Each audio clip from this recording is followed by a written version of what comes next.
याच्या अंगात एवढे किड आहेत ना. आमचा धुरंधर कॅरेक्टर ड्रोन उडवायला गेलाय. ड्रोन खाली घेताना याला कंट्रोल नाही झाला, हातात घेताना याला. दाखव कुठं लागलं. दाखव. बोटला कट लागलेत.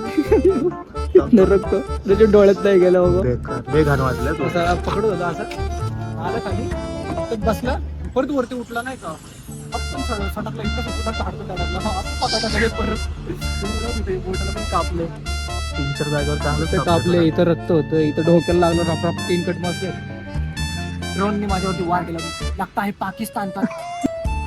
मस्तपैकी याच्या डोक्याला प्लास्टर पुट्टी मारून झाल्यानंतर अजून बरंच लांब जायचं होतं, पण रस्ते एवढे खराब. अरे रे रे रे. घाणेरडा रोड आहे राव. किती 30 किलोमीटरला 1 तास दाखवतोय. 20च्या स्पीडने कंटिन्यू ठेवली तर 1 तासात पोहोचणार. 150 किलोमीटरसाठी 150 तास. हा ना. त्या ड्रोनचे पण वार झाले. पोखरा सिटीच्या जवळच आलो होतो. म्हणलं रूम बघायला चालू करू. त्यात आमच्या मित्रांनी अशा जागेवर रूम बघितली जिथं लाईट नाही, कुत्रं नाही, गाड्या नाही. बुर्ज खलिफापेक्षा मोठ्या डोंगरावर त्यांनी रूम बघितली जिथं गाडी सुद्धा जायची सोय नाही. रस्त्यावर लावायला होतं का घर खाली नको बाबा.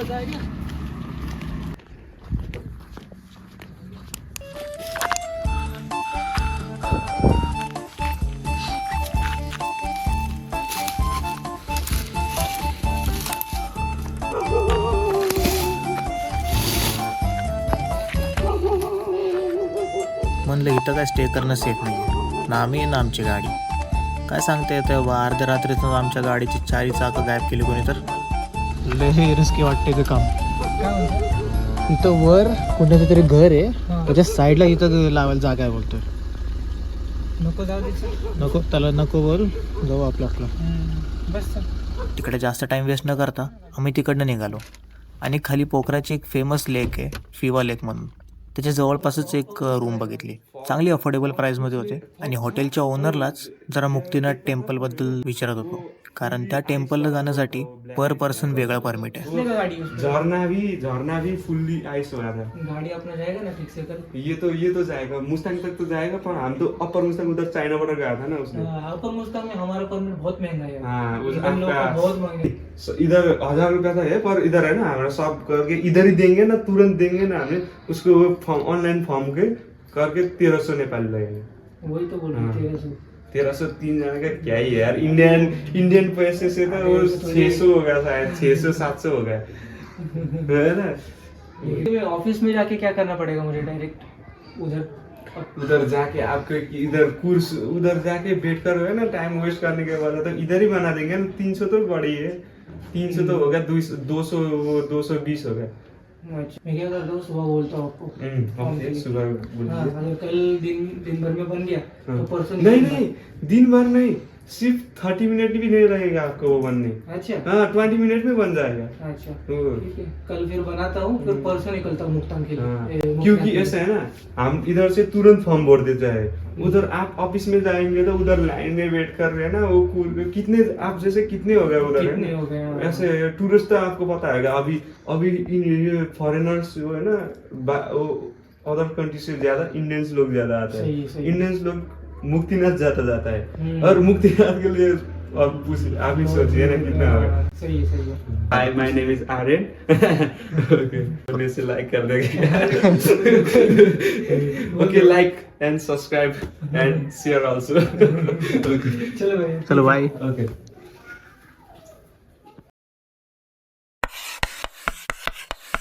Come and fly away with me. Come and fly away with me. Come and fly away with me. Come and fly away with me. तर पोखरामध्ये हा पहिला दिवस होता आणि पहिल्या दिवशी आम्ही जास्त काही नव्हतं ठरवलं. जस्ट सिटी टूर करणार होतो. जे जवळचे फेमस लेक्स वगैरे आहेत किंवा मंदिर वगैरे आहेत ते सगळं फिरून घेणार होतो आज. सगळेजण एक एक करून आवरत होते. तोपर्यंत म्हणलं काही ड्रोन शॉट्स तरी घेऊ. पण ड्रोन उडवायला गेलो तेव्हा कळलं की हा रेस्ट्रिक्शन झोन आहे, कारण आमच्या रूमपासनं 2 ते 3 किलोमीटरच्या अंतरावरच पोखरा एअरपोर्ट होतं. त्यामुळे त्या एरियामध्ये ड्रोन वगैरे काहीच उडवता येत नव्हतं. तरी पण 3-4 वेळा ट्राय केलं उडवायचा, पण काय फायदाच नाही. नेक्स्ट डे आम्हाला मुक्तीनाथ टेम्पलला जायचं होतं आणि त्या टेम्पलला जाण्यासाठी वेगळं परमिट वगैरे हे सगळ्यांची तयारी करायची होती आणि हे सगळ्या गोष्टी आम्हाला हॉटेलमधला ओनरच करून देत होता. काहीतरी 100-200 रुपये एक्स्ट्रा चार्ज करणार होता. तसं जर स्वतःला परमिट काढायचं असेल तर ते करू शकतो, बट त्या ऑफिसमध्ये जायचं, तिकडच्या लाईनीत थांबायचं, आपला नंबर येणार, मग फॉर्म भरायचा वगैरे वगैरे.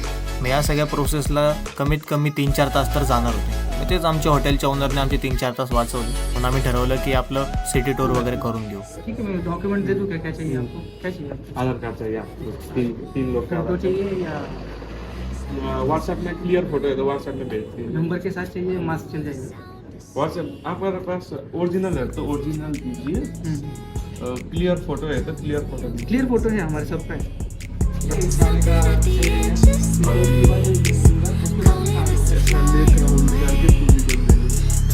पाँच सर वाला गोल्डन वो वाला शिवजी का. मयूर आमचा गेला आता करन्सी चेंज करायला.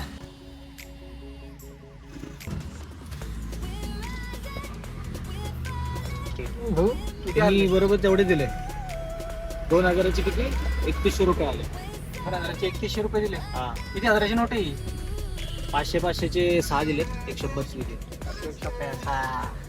हे पैसा काय करायचं? चल आता आम्ही बाहेर जेवायच्या हिशोबाने आलोय.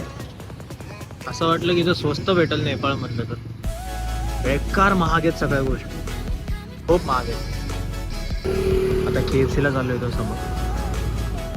नेपाळी करन्सी जर इंडियन करन्सीला कम्पेअर केलं तर नेपाळ स्वस्त पाहिजे, पण इथं तर सगळंच उलट आहे. इथं सगळ्याच गोष्टी महाग आहेत. मग इथं जवळच KFC होतं, म्हणलं तिथं जाऊ, पण तिथं गेल्यानंतर पण जे हवं आहे ते भेटलंच नाही. आपल्या इंडियामधल्या KFC सारखं इथं तेवढे व्हरायटी नाहीत. इथं 4 ते 5च गोष्टी आहेत फक्त. मग KFCच्या साईडलाच एक हॉटेल होतं, आम्ही तिकडे गेलो जेवायला.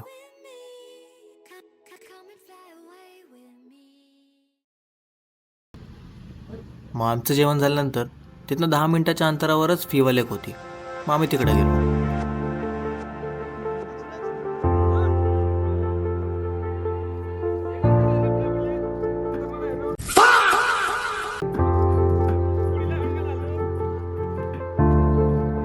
आता आम्ही आलोय कोकणातलं फेमस प्लेस फीवाले. व्हिडिओमध्ये नीट दिसत नसेल, पण प्रत्यक्षामध्ये खूप सुंदर व्ह्यू होता तो. Beautiful lake with the sunset behind the led mountains.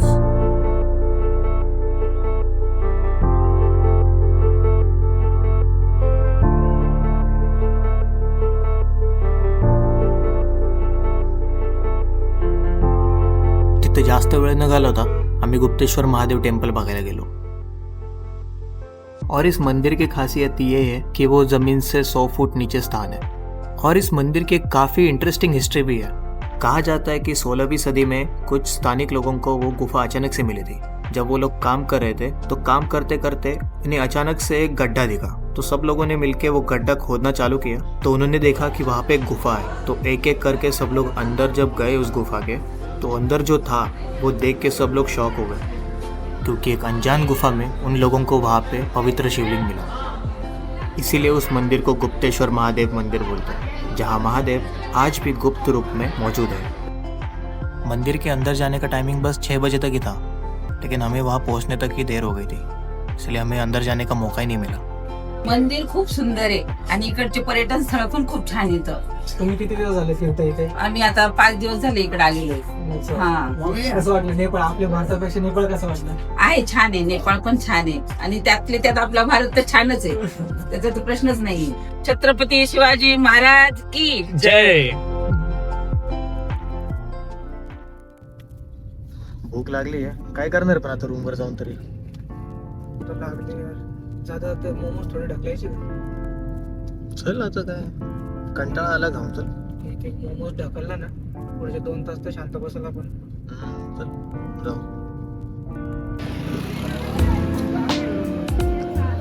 आज जरा थोडं स्ट्रीट फिरायला आलोय. मला नेपाळचे स्ट्रीट कसे आहेत ते बघू तरी म्हणलं.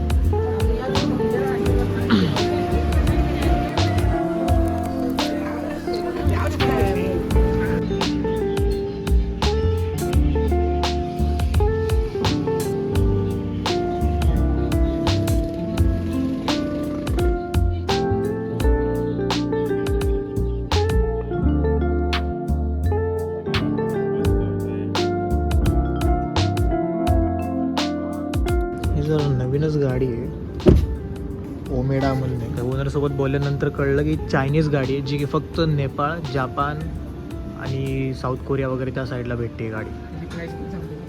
प्राईस तो बोला 70 लॅक्स बोलला, पण आपल्या इथं 70 लॅक्स म्हणलं ना 43 लाख काहीतरी होते ते. 44 लॅक्सला इंडियन रुपीजला पडते गाडी. 44.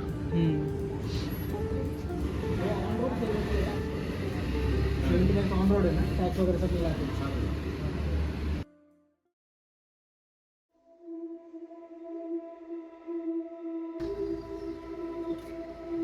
आजचा दिवस आमच्यासाठी खूप खास होता, कारण आम्ही चाललो होतो अपर मुस्तांगला, जिथं मुक्तिनाथ टेम्पल आहे.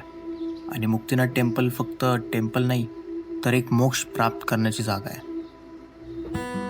तर आम्ही खूप आज एक्सायटेड होतो.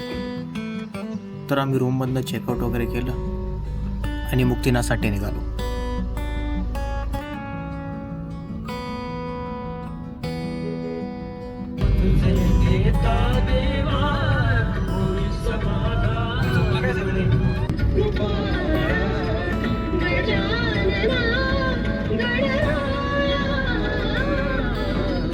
आत्ता मी एका बेनी नावाच्या गावात आलो आहे ब्रेकफास्टसाठी.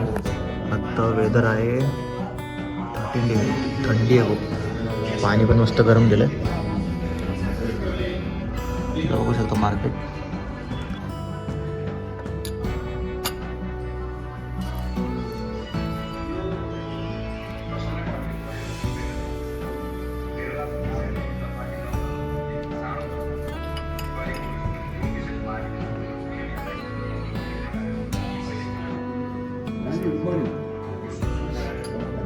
आणि मुक्तिनाथला जाणं काही सोपं नाही.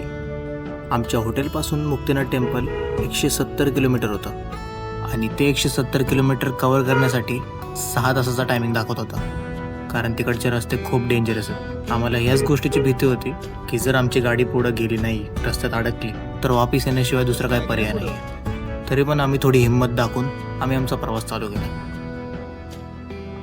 अरे ह्याला अडवलं होतं एकाला, याची रील बघितली तुम्ही. ह्याला विचारलं होतं इंडिया का झंडा क्यों लगा के चल रहे हैं. कैसे हो भैया? बढ़िया.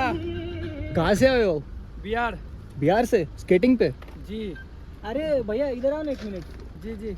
आपको एक बंदे ने रोका था ना इधर नेपाल में, कि बोल रहा था इंडिया का फ्लैग क्यों लगा. अच्छा, एक होटल वाले ने यहाँ पे रोका था आपको. मैं शायद रील देखा आपको. अच्छा अच्छा. हाँ. हाँ, मैं आने से पहले इंडिया में देखा आपका रील.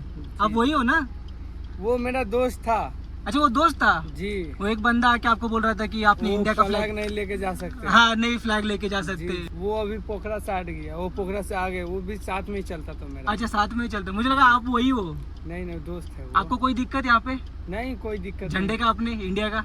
नहीं. इधर तो हमें कोई नहीं रोका अभी तक. कोई नहीं रोका ना? नहीं. वो थोड़ा ड्रिंक होता है ना, वो पी के था. अच्छा हाँ, अच्छा वो पी के था क्या? हाँ. चलो भैया निकलते हैं हम आप लोग. महाराष्ट्र से हाँ, महाराष्ट्र, महाराष्ट्र पुणे. से. जाइए. महाराष्ट्र में एक साथी मेरा है, आगे है. अच्छा, आगे है. आगे. हाँ, वो आगे? साइकिल से. साइकिल साइकिल से. अच्छा, अरे चलो भैया ध्यान है, रखना. चलो. ठीक है. Bye bye. Bye bye.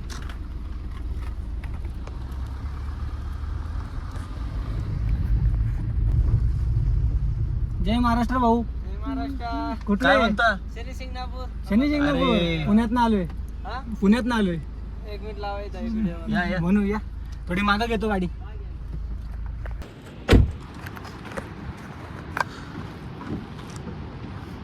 काय म्हणतो मग, कसा आहे प्रवास तुमचा? एकदम चांगला चालू आहे. चांगलं चाललंय. हर महादेव. हर हर महादेव. कधी निघाले तुम्ही? मला जवळ आता 317 दिवस झाले. 317 दिवस. कुठनं म्हणले? मी शनी शिंगणापूर. तिकडनं? अरे म्हणजे वर्षभर झालंच की ऑलमोस्ट. 1 वर्ष होईना आता जवळ. 1 वर्ष झालं तुम्ही सायकलवरच आहे. हो. अरे काय चेंज केलं सायकल? आता सायकलचं काहीच नाही, फक्त टायर चेंज केलं, दुसरं काहीच नाही. आतापर्यंत 1 वर्ष टायरच चेंज. हा, 2 वेळेस चेन टायर वगैरे? चेंज केली. चेन वगैरे? हा, चेन 1 वेळेस. चेन पडली त्यांच्यात इथं. मी ते कवर का नाही काढते दादा? चेन सारखं पडत असेल तर. नाही, आता पडली, दिवस घेतले ना. अच्छा. आणि मॅगी वगैरे घेतली यांनी सोबत. हा ना, सोपं. मस्त चाललंय सगळं. तुम्ही किती जण चालले? शिर्डी टू 4 धाम यात्रा ऑल इंडिया 300 डेज. सल्यूट यार तुमच्यासारख्या लोकांना. खरंच तुम्ही खरंच म्हणजे कोणी विचार पण करू शकत नाही की एवढं म्हणजे सायकलीवर या लोकेशनला किंवा या जागेवर असं येऊ शकतात लोक. एक्सपिरियन्स तुमचा ओव्हरऑल एवढ्या दिवसांचा? आता आम्ही 12 ज्योतिर्लिंग यात्रा करतोय, तर कधी कधी अशा कठीण येतात, कधी कधी एकदम आनंद होतो यात्रामध्ये, कारण की दररोज नवीन नवीन पाहायला भेटतं, नवीन नवीन ठिकाणी मुक्काम होतो.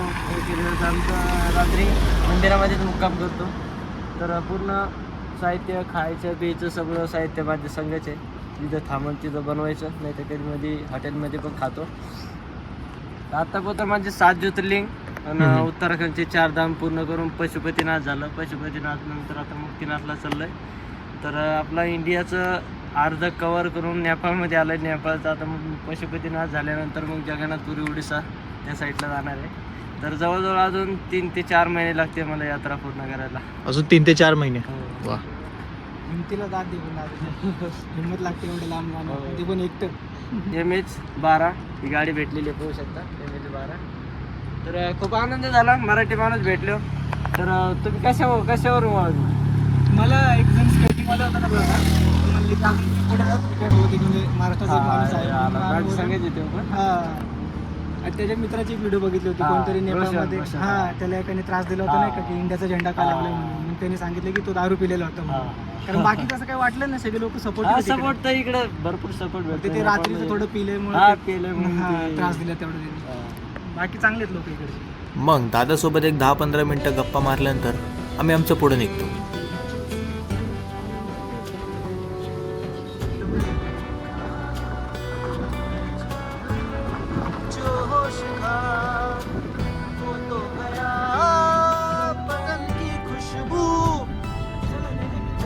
पण थोडंच पुढे गेल्यानंतर जिस चीज का डर था वही हुआ. कसं वाटतंय चालून गाडी? काय त्या बसला जरा पिकअप घेऊ दे ना, त्याच्या मागे गेलो तर आपला मोसम तुटायचा.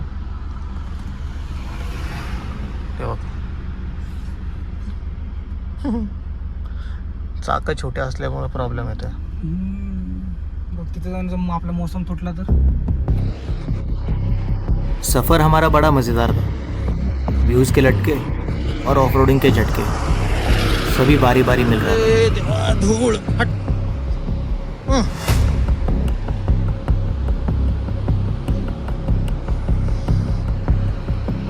व्यू मस्त आहे. लेफ्टला घेऊन राईट घेऊन जोरात येऊ दे एकदम. यांची गाडी ओव्हर रेटिंगमुळे बंद पडली आणि गाडीत आहेत मस्त 8-9 जण. अरे देवा. चढा घेतो.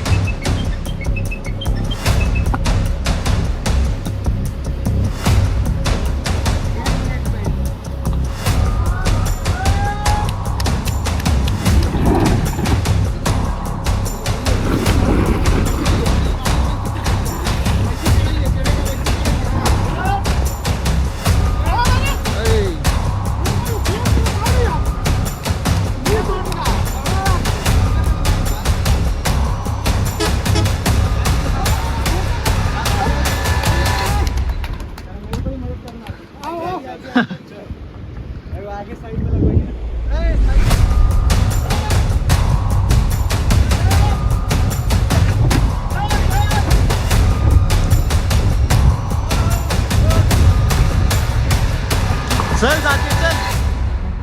गेली रे.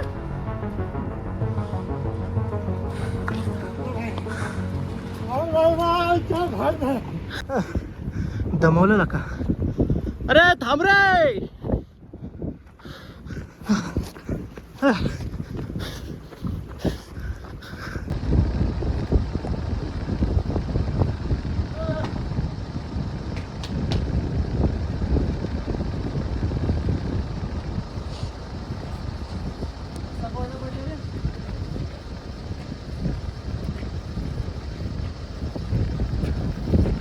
व्हिडिओ नको काढू आपण. काय दिसतंय का रे? काय कुठं डागडूच काय?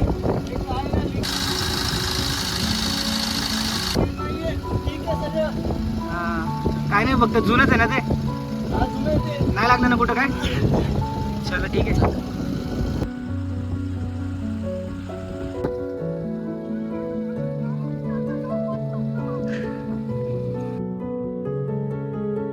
जैसे जैसे हम आगे जा रहे थे नज़ारा और भी ज़्यादा सुंदर होता जा रहा था.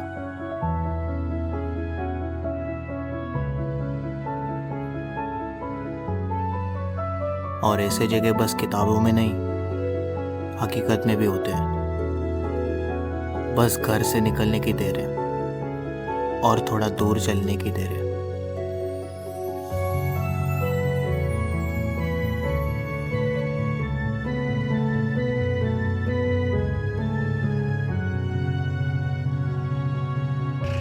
कागदपत्राशिवाय काम नाही चालत बाबा इथं. कागदपत्र नाही तर घरी जावा असं इथं अवघड आहे. मुक्तिनाथ जाते वक्त बीच में 5 से 6 जगह पे चेकिंग होती है, जहाँ पे आपका इंडिया नेपाल बॉर्डर क्रॉसिंग वाला परमिट और मुक्तिनाथ वाला परमिट, ये दोनों चीज़ें चेक होती है. अगर ये दोनों चीज़ें सही है then you ready to go. अगर नहीं है तर घरी.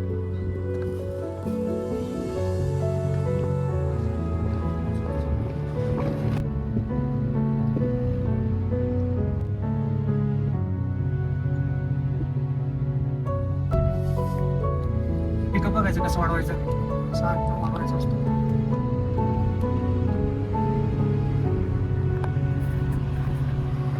यहाँ के रास्ते पूरी लद्दाख वाली फील दे रही थी. फायनली पोचलो. 170 किलोमीटरचा डिस्टन्स 6 तासात. अवघड आहे.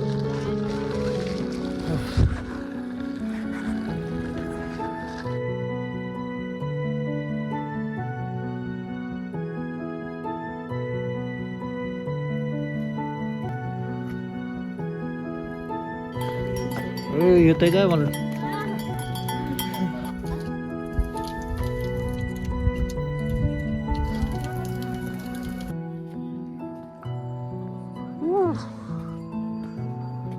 खूप वर चढायचं अजून.